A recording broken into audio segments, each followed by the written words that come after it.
Pengarah Pilihan Raya PKR Selangor, Dr. Satya Prakash Nadarajan, banyak bersuara sejak kebelakangan ini. Dia tuduh Menteri Besar Johor, Dato' On Hafiz Ghazi, menjadikan DAP sebagai sasaran kerana kononnya BN Johor sudah ketandusan idea.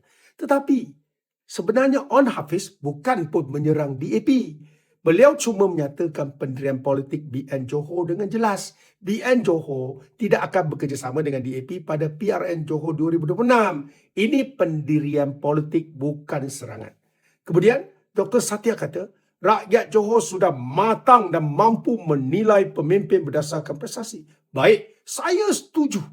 Jadi, mari kita bandingkan prestasi kerajaan BN Johor dengan kerajaan Selangor sejak BN menang PRN Johor pada 2022. Kita mau banding apa? Pertumbuhan ekonomi, pelaburan, peluang pekerjaan, gaji sektor formal, pendapatan isi rumah. Mari kita banding semuanya. Jangan sekadar banyak bunyi. Pertama, pertumbuhan KDNK pada tahun 2025, Johor tumbuh 6.4%. Selangor pula sekitar 5% hingga 5.5%. Purata Malaysia ialah 5.2%. Maksudnya Johor mengatasi Selangor dan juga purata nasional. Kedua, pelaburan diluluskan pada 2025. Johor menerima 110 bilion ringgit. Selangor pula menerima 83.9 bilion ringgit. Johor lebih tinggi sebanyak 26.1 bilion ringgit.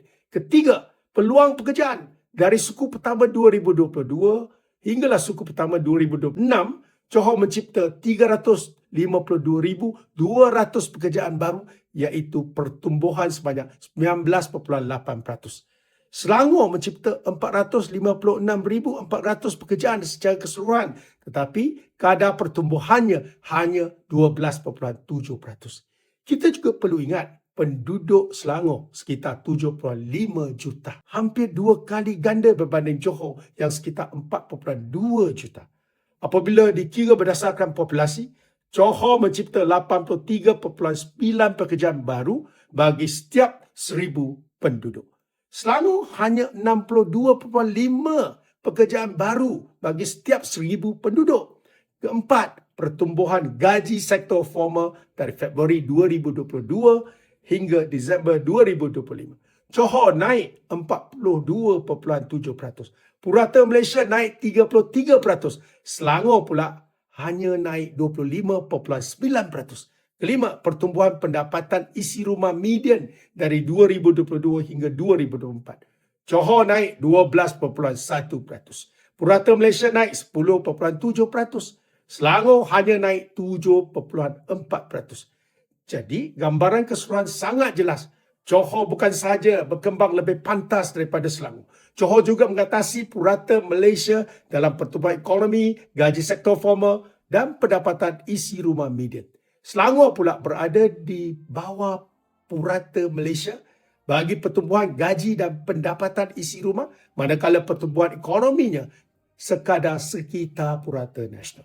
Saya akui Selangor masih lebih besar dari saiz ekonomi dan paras pendapatan. Tetapi dari segi momentum pertumbuhan, Johor sedang bergerak lebih pantas. Ini bukan persepsi, ini bukan retorik, ini data DOSM. Jadi, saya berharap pengundi Johor benar-benar mengambil nasihat Dr. Satya itu.